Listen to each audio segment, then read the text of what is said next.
Hi everybody and welcome to this week's edition of Straight Talk with Brent O'Brien and Tim Rowe from The Straight, brought to you by our sponsors, Inglis and Darley. Today, Everest hype hits overdrive, does Carrying Rising hits town?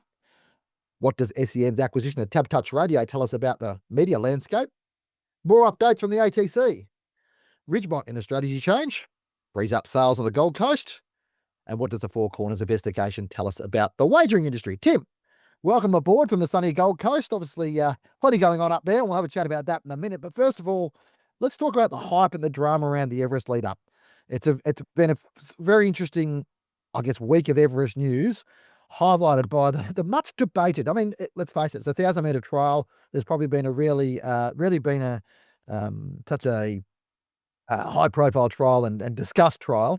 I mean, this horse, Carrying Rising, he has made the Everest this year. It'll be a very different race without his presence, wouldn't it, Tim? For sure, and that was, it was a huge crowd at Randwick. I wasn't there, but, watching on Sky, you could see how much interest it generated, and everyone had an opinion on how he trialled. I'm not going to say one way or the other. I'm no expert in Carrying Rising, but what I have been told by trainers is they're a tool. They're not, you don't want to run your race in the trials or in the, the lead up in a track come up. So, I wouldn't be jumping off and, for those that have taken the short odds. So, yeah, I think it's great for, dare I say it, the narrative and discussion. And that's what Peter V'landys sort of wanted. It does create stories and, the slots and things like that for the past week. Yeah, it certainly has. And the slots have created plenty of interest. We've had Godolphin lock in their run attempted, Tim, and also we've had Private Harry ruled out. We've got a few others sort of ruled in. We've probably got one left, which is Yulong's initial slot. And Yulong, I think, from memory, were the first one to lock in Private Harry way back in March. And now we're, 9 days out from the race, and we still don't have a runner for them. But it'd be interesting to see how some of that plays out. And I think probably in terms of the slot holder process, it's as has been the case more and more in the last few years, it seems to be a lot of moving and shaking in the last couple of weeks before the race. What was intriguing about that is obviously Inglis had Skybird, she pulled up lame from the Manikato, so they were forced to change tack and locked in Magic Time, a Yulong-owned mare. There was doubts over Private Harry, so it was a bit surprising that Yulong didn't just hold fire and see how he went in the Premier. But they, already got Angel Capital in there through James Harron Bloodstock, their syndicate. And then Magic Time with Inglis, and now they're sort of left holding the baby. The Yulong team, or Zhang's up here at the Gold Coast, so I'm sure, and Sam Fairgrave, there'll be a few discussions. I think Mr. Zhang's still in China at the moment. I'm not sure whether he's coming out next week for the English sales and the Everest. He might be in China watching from afar with 3 runners. Yeah, it will be interesting. I mean, we spoke about this before. The reality is that those Yulong green colours are becoming very dominant in Australian racing, and highly likely we'll see them on 3 sets of horses. Likely we'll see them on 3 sets of horses next week, although if one of them is Charmstones, I'm assuming she might stick with the colours that she's got. So, but I mean, no certainties at this stage about what that other one might look like, and by the time we get published, it may have been decided. So, apologies if we're behind the ball. We're recording this on Thursday morning. As things stand at the moment, we've got 11 of the 12 Everest runners are locked in. I wanted to touch too, Tim, on a story coming out yesterday. SEN's acquisition of TABtouch Radio, which is WA's racing radio assets and station, effectively. This comes off the back of SEN's acquisition of RSN in Victoria. It probably speaks to a more broader shuffle around racing media assets. Now, radio people might consider to be a legacy asset in a broader space, but there's still significant value in this radio space, and obviously SEN have seen the value of that, and Craig Hutchison and the team are working very hard to sort of aggregate a strong presence in that area. And absolutely, and they, a national focus. Obviously, Gareth Hall sort of hosts their morning racing radio show, Giddy Up, at the moment. And the broader reach it can get provides value to advertisers, I guess, and to a national audience. I guess the only sort of SEN does have Queensland stations, I think, but just sort of New South Wales and Queensland, how he gets broad reach. Those 2 states will be interesting. Obviously, Sky or Tabcorp and Sky, the 2 radio stations in Queensland and New South Wales, whether they look to offload that. It is, to me, it seems like a valuable asset, along with Sky sort of locking out their corporate bookmaker competitors. So, whereas SEN and Craig Hutchison have sort of seen the value in that and getting all the other corporates on side and advertising in 365 and Ladbrokes and whoever else. Yeah, and what is interesting about TABtouch, of course, is that they're aligned close to the WA tab over there, which, obviously would make sense that might be an alignment there, but it'd be interesting to see how that plays out. And what is also interesting is you mentioned there about Sky, from a broadcast perspective, in terms of race broadcasting, digital, particularly video race broadcasting, I suppose. The move yesterday, or the announcement yesterday, that BetR now have vision of Sky Racing vision on their site. So Sky Racing also, already appears on Sportsbet, as we've known. That sort of deal was done sort of around about just pre-COVID time. There's a few sort of basically parlayed off a deal with CrownBet initially and worked out. But it does seem to me that Tab are much more happier to be, rather than be a front-of-face media brand, to use that Sky Media brand to actually become a provider for the other people in the industry, and as opposed to becoming like the brand itself. So wouldn't completely surprise at some stage in the near future that maybe those radio assets come up for a discussion. And as we know, Craig Hutchison and SEN are very ambitious in their plans, and they're able to get that strength and that monopoly, or that national sort of presence, I suppose, or that national hold through those racing radio stations. It would make sense from that perspective. So it wouldn't be completely surprised with thinking next year going, oh, by the way, Tab have decided to put their radio assets up for bid. So anyway, interesting times in that regard. I wanted to also touch on, Tim, I'm sure we've covered a lot of, but the ATC show cause notice, which has been pushed back for a couple of weeks, as we mentioned last week. But what is interesting about this is your story earlier this week, talking about the precedent that's against the ATC. I mean, you dug in and found 4 clubs. I think, was it 4 clubs or 3 clubs? Yeah, four clubs. So Yeah. Hawkesbury, Queanbeyan, Tamworth, and Wye over the last sort of 12 years have been asked to show cause, and they're all put into administration. It depends who you talk to about that, whether they should have or shouldn't have. I don't want to disparage Tamworth, but people tell me that they probably, they had a lot of issues and probably should have been put into administration. And whereas, now, all those clubs, bar Hawkesbury, are out of administration, and Hawkesbury showed a profit last year, so they're probably close to going out of coming out of administration. And there is a board in place at Hawkesbury still. But it just shows that, I guess the ATC directors and those people behind them putting their case forward will have to show why they're different to those other clubs, I guess, and why they are financially stable and can continue to trade. Yeah. It is interesting the way that sort of it played out. I think what was probably reading that article, the Hawkesbury situation, whereby there's still a board in place, a 3-person board in place, as well as Joe Moore, the administrator, and she's been overseeing things since about 2023. The initial administration, I think, was 2021, I think, Tim, from memory, when it went into that state. And so what was interesting is that there is a different model there, whereby the ATC could effectively function, but with a Racing New South Wales representative or appointed administrator, actually running the place. And look, we don't know how this one's going to end, but that would seem the model that Racing New South Wales, should they decide that that's something that they need to do, that would probably be the model they would proceed with. But interesting times with the ATC. It'll be a big story when it does occur, probably in the couple of weeks after the Everest. So we'll keep following that one. Just before we wrap up in the racing space, I did want to reflect on a couple of losses in the racing media landscape this week. Warren Huntley passed away over the weekend, as did Hilton Donaldson.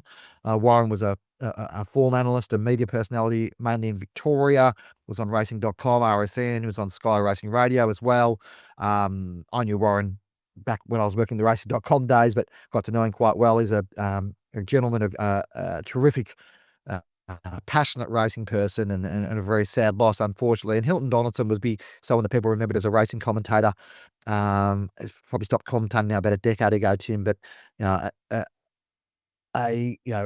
old school, I suppose, colourful character racing commentator, was able to bring great life to it. And I think, like racing of all sports, they're very connected with the people that have been in the sport, and that's the one thing that you realise, like the reaction even in terms of social media reaction, but also even just in terms of the amount of people looking at stories about these people that we write on our sites, shows you that, people do hold that. And someone mentioned to me the other day that we don't know these people necessarily, but there is a great connection to these people because you spend a lot of time, whether it's listening to people commentate races or someone doing form analysis or whatever else, you feel like you know these people. And so there's a great connection around that. So ballet to those two gentlemen. And it's a sad time in the racing industry. We lose people and to lose people of significant prominence. I didn't know Warren as well as you, Brent, or a lot of other people, but I did get to know him in the early 2000s. Enjoyed a couple of long lunches with Warren and a few other colleagues, winning post days way back then. So, great person, and, like everyone, a lot of people in the game, incredibly passionate about it, and that's why he made it his career and, did a very good job and, highly respected, and sort of knew his place and, very good form analyst and jockey manager and all sorts of things, and obviously track work judge. The following segment is brought to you by Darley. We've talked about emerging stallions. Now let me throw another one into the mix. Native Trail. Breeders couldn't stop calling him the best-looking stallion on Darley's roster. That's on top of being a champion 2-year-old and a classic winner at 3. The scary part? His foals are just as sharp-looking as he is. On Too Darn Hot all over again, but with his own twist. Native Trail has the looks, the race record, and now the foals to back it up. He's staring you right in the face. Native Trail, standing at Darley Kelvin's side for $27,500, including GST. On to breeding and bloodstock now, Tim, and just to explain to the listeners out there, we're going to cut this one up a little bit because we're recording most of this podcast before the Breeze Up sale, about the horse and training sale today at Magic Millions, but we're going to insert an interview with Barry Bowditch, hopefully, if Barry wants to speak to us, after the sale's complete. So what we'll do is we'll do a little segment now. We'll put a bit of a review for Tim and I about the sale, and then some comments from Barry after that. So just to explain the format for everybody, but what we do want to get into is still plenty of news in the breeding and bloodstock space. Ridgmont was the news this week, Tim, was a story that came to us, I think, late Tuesday, that the Cunningham family were set to sell up the farm there and will still be heavily involved in racing and breeding, moving most of their breeding stock to Newgate, some to Yarraman Park.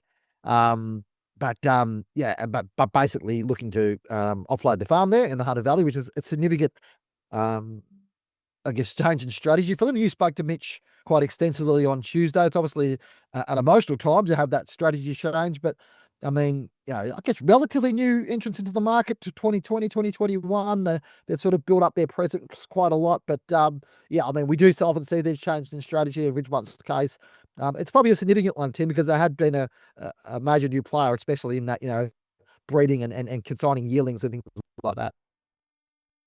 Sure, and Mitch wanted to emphasise, and we're grateful that he came to us about the story, that they're not exiting the industry. They're just changing the strategy, selling the farm, and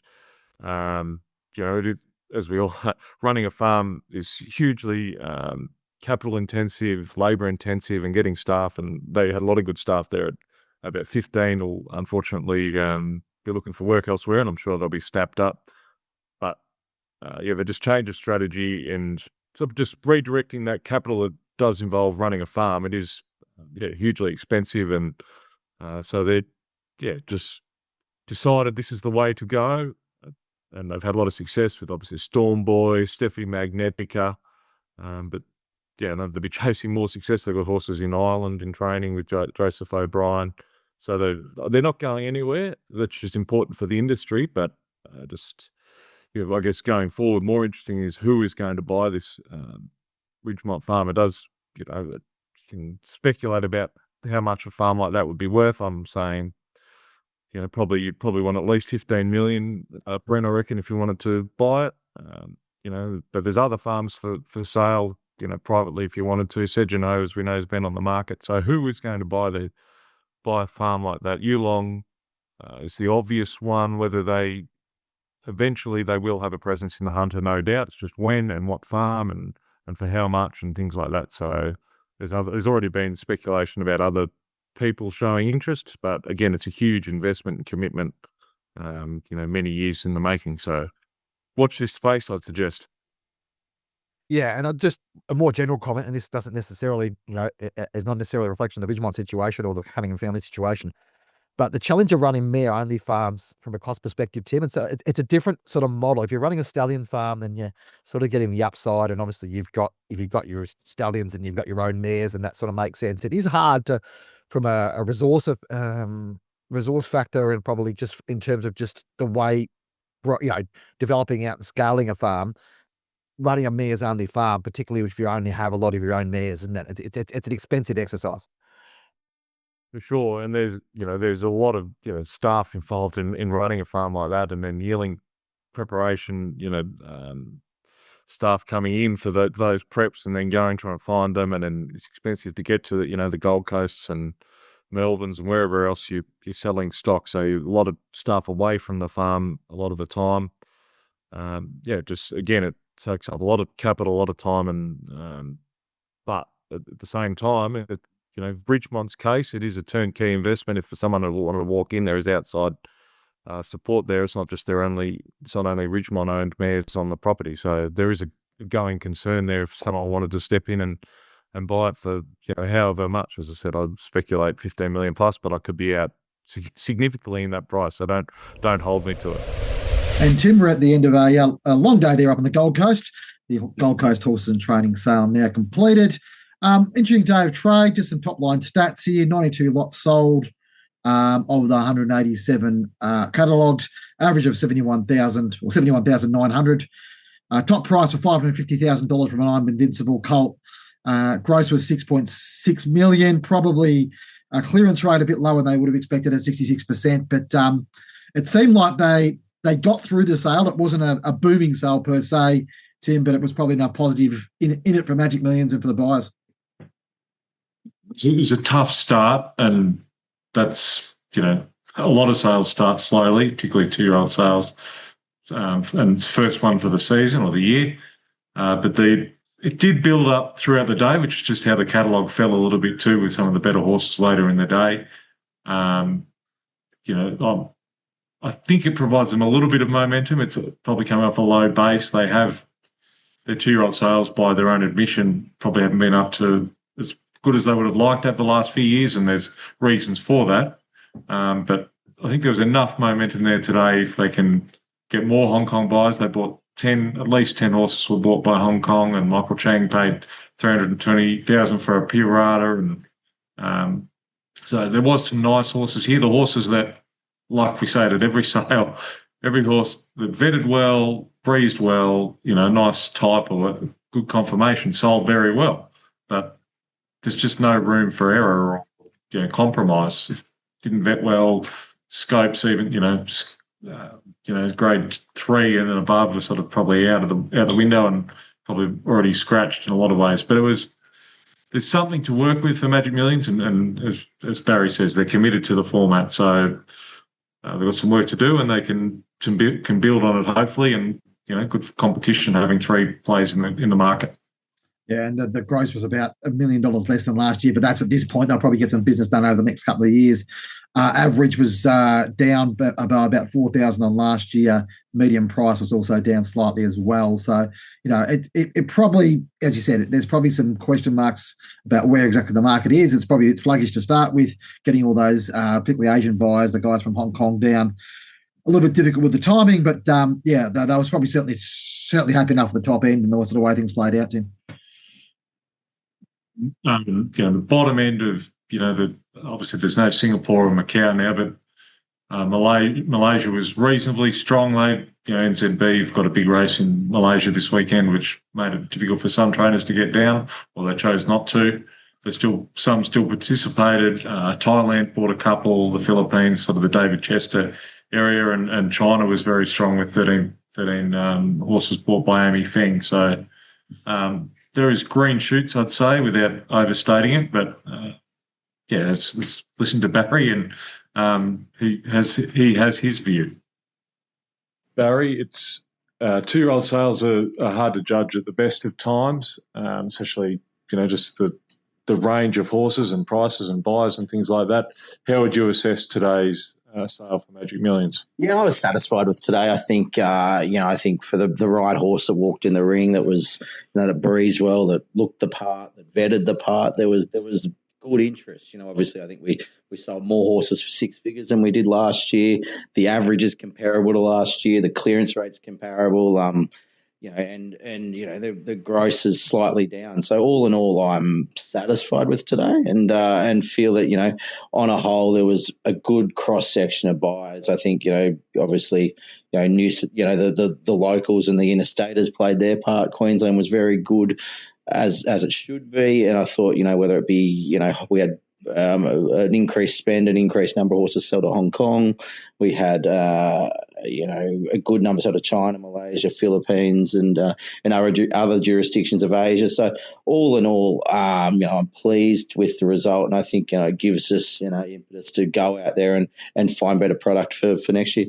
Is that what it's about, trying to get the vendor's confidence to reinvest and find the right horses to get to the more Hong Kong buyers here? Michael Chang spent a bit, I think it was 320 on a Pirata, and he's got a nice one in the stable, he was telling me.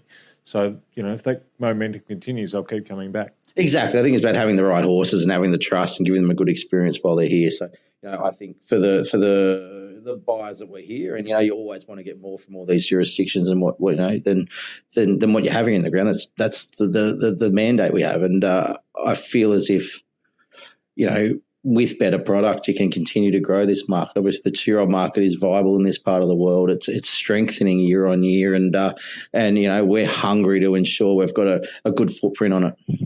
What was interesting was Amy Feng, your China representative, bought 10, I believe, and most, if not all, are going to back to China. Mr. Zhang, as we wrote about on the Straight a week or two ago, is investing sort of $2 million race next year. So a lot of different Chinese owners in Hong Kong and are getting behind that race and clearly spending a lot of money, $360,000 on a schnitzel out of Diadem, a written tycoon for $300. So they want to have a nice horse to win it. Yeah, Amy's fantastic. She's bought 13 horses at the sale for $107,000. So spent $1.4 million. But as you say, second top price of $360. It's great to see China really engaging here in Australia and having, a lot more faces come down. And I think that's off the back of, obviously, Mr. Zhang and Yulong's investment in this country and what they're doing in China and giving them confidence, in the Australian product, which is great to see. But, in fairness to, Amy, David Chester and the our international team, they've done a good job recruiting a solid group of buyers for the sale. Yeah, and you're definitely committed to this format going forward. Yeah, absolutely. We're in this, and we press upon our vendors that we've got now. We would like to grow and give confidence to new players to come in and participate in this market from a selling perspective, and want to continue to drive forward with it. Obviously Jerry's got a big footprint in this sale. He's passionate about it, and we feel as if we're in a good place to continue to grow this sale. And of course, sales not just happening here in Australia, but overseas as well. It's a Tattersalls October yielding sale at the moment in the UK, Newmarket, and we've seen Ridgmont and Godolphin going at it head to head. They pretty much dominated that sale over there, spending big money. We're talking, I think Ridgmont, I think if my stats are correct, and I'll just have to triple check them here, he has spent a significant amount of money. It's in the realm of sort of $22 million Australian dollars in the first 2 days over there, and Godolphin are not that far behind him. The top end of that market seems extremely strong. Ammo Racing's entry into that market has certainly changed things up, hasn't it, Tim? Push Coolmore. We've seen it, examples of this in Australia with Yulong, obviously, and particularly Coolmore going head to head, and there is a bit of ego about that. Do you stop at I think top 3.6 or 3.7 million guineas, which is significant, huge amount of money. Just after I about the guineas roughly are about half of about twice the Australian dollar. So you probably got to multiply that out, maybe a bit more, 10% on top of that. So it's a lot of money for sure. And so those big players, it's about for Kia's organisation and Ammo Racing, maybe it doesn't need to make financial sense. It's about wanting to be there on the big days and having Group 1 winners at the big carnivals, the Goodwoods and Royal Ascots and all over, the Northern Hemisphere. It'd be great if Ammo wanted to start investing in Australia, but there's been no sign of that as yet or any interest. But you never know, as they get bigger and bigger, that maybe they do have to stretch their or they do decide to sort of take on a more global approach. But at the moment, those big guys, it's forcing the Cornwalls to go higher, and, Sheikh Mohammed and Godolphin seem to be, they do love that European racing and still going hard at the top end there. Yeah, it's just interesting to see too that one of the ones they bought on the second day of the sale, bred by the Kamani family, Luca and Sarah Kamani, a $2.2 million Frankel colt. The underbidder was Mitsu Nakashita, who we know well from bidding on the Gold Coast, Tim, earlier this year, and buying the Home Affairs filly out of thank you. Yes. For 3 point. What was it? What was the amount, Tim? 3.2 million there late on the the last day. Yeah.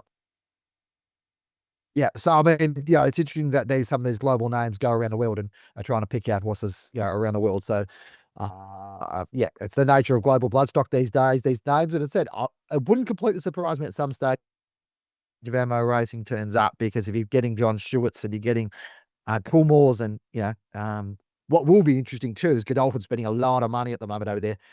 Andy Mackey's probably wasn't effusive when we spoke to him about their involvement in the market in Australia coming forward. They sort of have to make it work for themselves, but if they've got the right horses, they'll find it. But clearly that globally, Godolphin's purses are very much still open. And so it's an interesting one, isn't it? I think there'll be plenty of intrigue about what happens when you turn up back on the Gold Coast team in January. And the following segment is brought to you by Inglis. The strongest collection of sire power ever assembled for an Australian 2-year-old sale will be offered at the Inglis Ready to Race sale on Thursday, October 16th.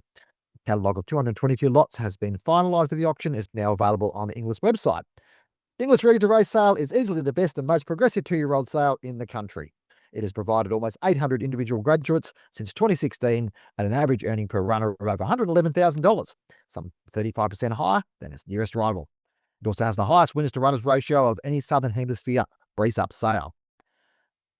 And you can get all the details of all the latest times and breeze-up details and other data. It's now available at inglis.com.au. Check out the catalogue today. Finally, in wagering, Tim. Interesting, you and I both watched the Four Corners special or Four Corners episode on Monday around about the wagering industry, and I guess some of the question marks about the wagering industry is being regulated. Interesting your take on it from your perspective, Tim. Did you feel like, I guess, there was plenty of things sort of put up there, but did you feel that there was anything significantly enough new to concern the broader wagering industry about the way it's regulated? Look, I'll say I'm not condoning what some of those examples, and for the people that invest money and lost money through problem gamblers and the problem gamblers themselves.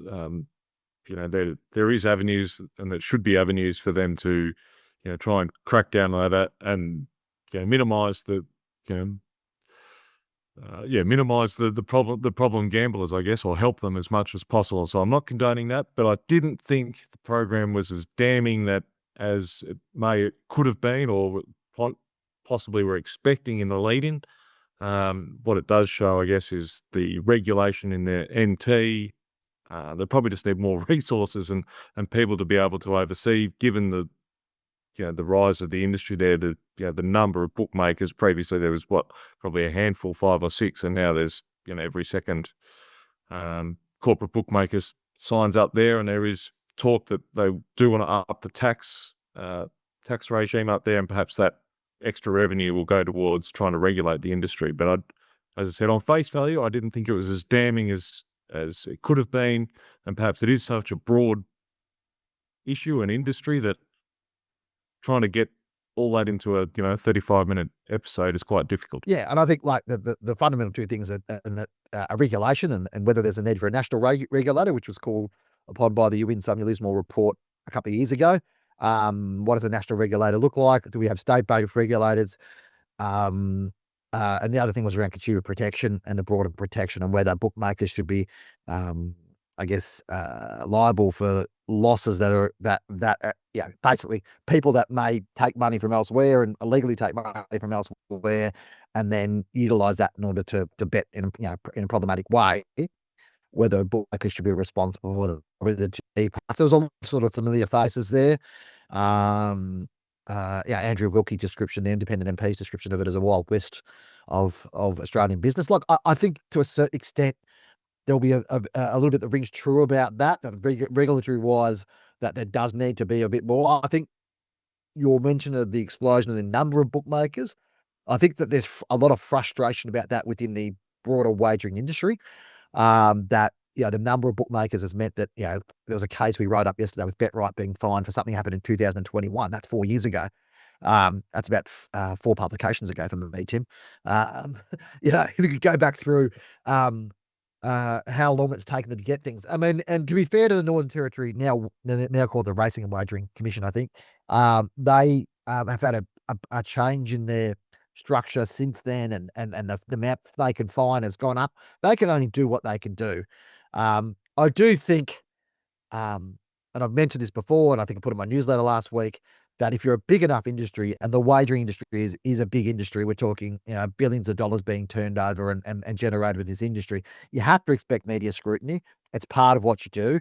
Now, whether you believe that media scrutiny is fair or balanced, you can make up your own mind. But running away from cameras or trying to jump in a car, if you're going to jump in a car, make sure it can start up quick enough and you don't have to stall it a couple of times. I think poor old Alistair Shields probably would prefer he took the other car to work that day. But it's important that you come across as, open and not coming across, because perception's everything, and particularly in politics. And there is plenty of people, so David Pocock was front and center of that. And there were other parliamentary people who were involved in politicians who were involved in that broadcast.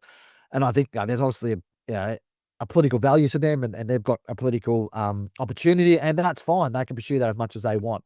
But wagering needs to be making sure, the wagering industry needs to make sure that's transparent on this stuff, and that if there is a failure or there is an issue, that they're trying to help find a solution around this stuff.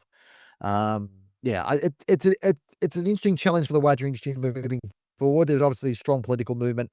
The advertising stuff is one aspect that probably wasn't as big a part of it as, obviously they brought in Usman Khawaja as a figure there to talk about that. I'm not too sure that meant much to the argument of the story. But for me, I think, it's only going to become more scrutiny. And we expect probably the next few months that the federal government's going to make their decisions on what that advertising structure will look like. And that'll shape the industry going forward. So, I don't think this will be the first story on that. That would be my thoughts. So. I just want to add, Bren, that I did think Aussie Khawaja was probably a little bit naive, where he said in that program that Cricket Australia or the sport isn't that reliant on gambling revenue, and maybe directly they're not, but certainly in TV rights, a big part of that for Fox Cricket and Channel 7 is the return they can get through gambling advertising. So I think a little bit naive, and he is close to retirement, so probably won't affect him. But if his cricketing colleagues going through the ranks, might feel the pinch if the broadcast rights aren't worth as much. And it was just, to me, a little bit naive on that front.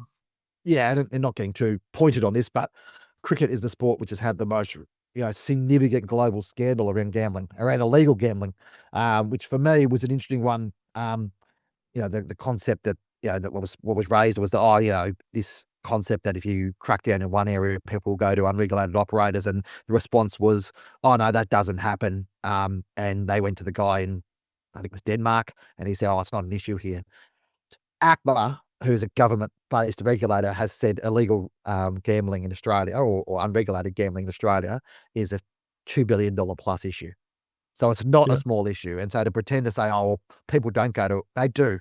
Like, we know, Tim, we know that how easy it is for people to set up an account with these other providers. And so from my perspective, I think that, it is a significant issue. You can't pretend that you're operating in a vacuum. If you over-regulate in one area, particularly from consumer points of view, the consumers will turn their energy somewhere else. And within Australia, the way that the law is structured, there's nothing, an Australian who bets on an overseas unregulated operator is not breaking the law. The operator's breaking the law, but not the consumer. And so people will find their ways, and technology disrupts.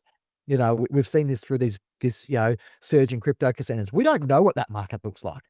There's never been a proper study, and it's very difficult to study what that market looks like. But I think to sit there and say, "Oh, no, if we regulate the market here, then no one will go overseas." Like, who knows, how many other issues there are with people who are in positions of financial influence, losing money offshore that we never know about.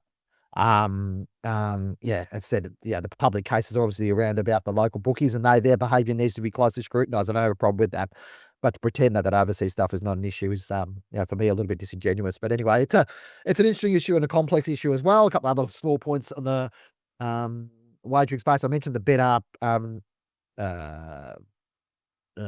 rights, I guess, getting the Sky Racing rights, which is interesting. Better also shook up their board this week. Alexi Baker's joined the board. PointsBet have also announced their board, which is dominated by Mixie. Obviously, a story we covered a lot, but it's interesting, sort of like, the practicality of Mixie taking effective control of that company with 66% of shares has now sort of evolved from there as well. And there's a few other bits and pieces of stories around the wagering landscape at the moment. So plenty to talk about in that space. So we're also coming into spring racing season. It's a very busy time of year for the bookmakers anyway. And the kind of like the peak time of the season as well. And I guess, there was a bit of commentary elsewhere that, typical ABC, they put a program up, during spring racing carnival. How predictable is this? Of course they're going to do that. That's where people are most interested in wagering. Like if we're running a story, Tim, we've got to run it according to the best timing and the best effect. We're not going to run a story about issues with, if there was an story about issues with the Melbourne Cup or the VRC, we're not going to bury it in June. We're going to put it in the week before the Melbourne Cup because it's a big story and it's important you get prominence. It's called journalism. That's why you do it. You put the story where it gets the most value. So I think those criticisms are a bit wide of the mark as well. But anyway, that's my little dig elsewhere. Thanks for joining us on Straight Talk, brought to you by our sponsors, Inglis and Darley. Don't forget to give us a rating wherever you're listening to our podcast, and be sure to subscribe. Send us an email, editor@thestraight.com.au. We had a couple of people sending in emails this week, including esteemed media colleague Sam Doran. Thanks for your positive feedback, Sam. Always nice to get your positive feedback on our podcast. All the best for the week, and we'll talk to you again next week.